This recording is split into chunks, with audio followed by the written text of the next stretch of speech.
tips and tricks that I use when it comes to cutting for summer, to lose weight, to get in shape. December time is right around the corner. Get your shit together. So, first type of cardio is the low intensity steady state cardio, otherwise known as LISS.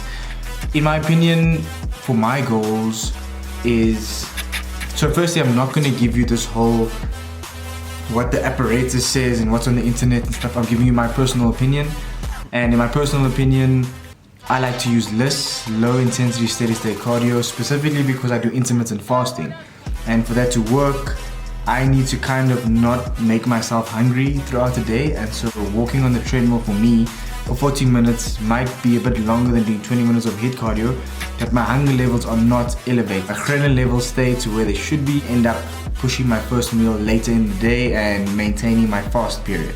Another type of cardio that you can do is HIIT, otherwise known as high intensity interval. A lot of people are keen on that these days, especially because we are in a time now where we do not have 50, 60 minutes to go to the gym, to do our cardio, and another 60 minutes to get our workout in.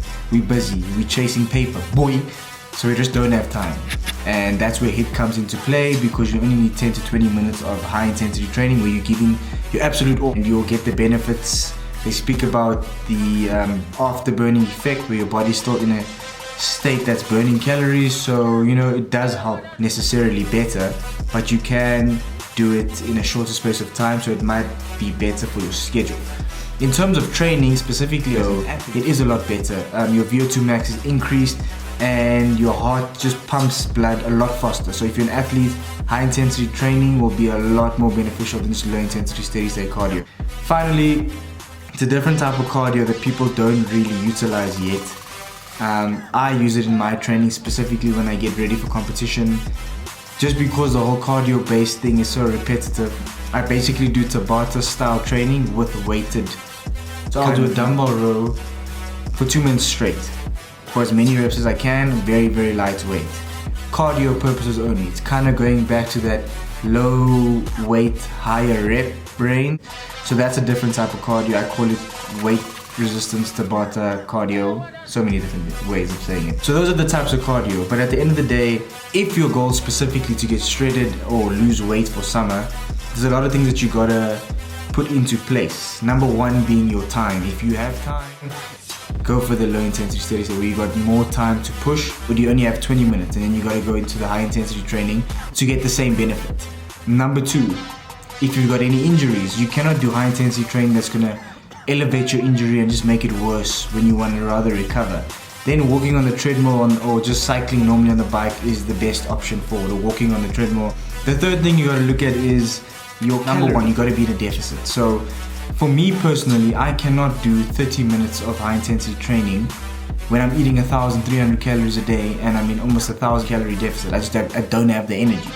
So the low intensity is a lot easier to get through, specifically because I just don't have the energy to give out as much VO2 max when I'm training. Or I'd rather save that energy to do my weight session in the afternoon and give it all I can.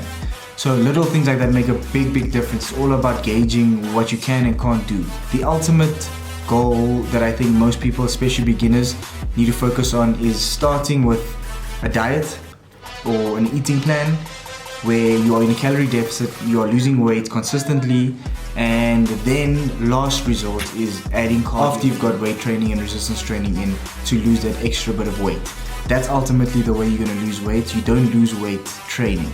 It's your nutrition that gets you lean, and it's training that gets you strong and fit. So just remember that.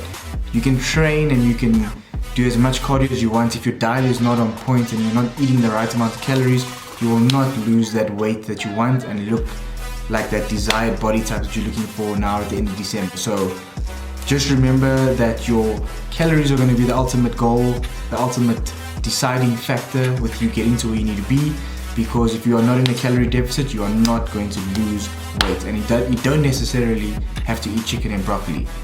Get your protein to a good amount. Don't worry about your carbs and fats, as long as you're sticking to specific calorie intake for the day. There's so much of protein and you're getting your weight training in. I don't think cardio is necessary. Just remember, that's my advice. Thank you for watching the video. If you enjoyed this and you found this helpful, put a comment in below and let me know if you want any other videos done from my personal perspective and opinion for you guys.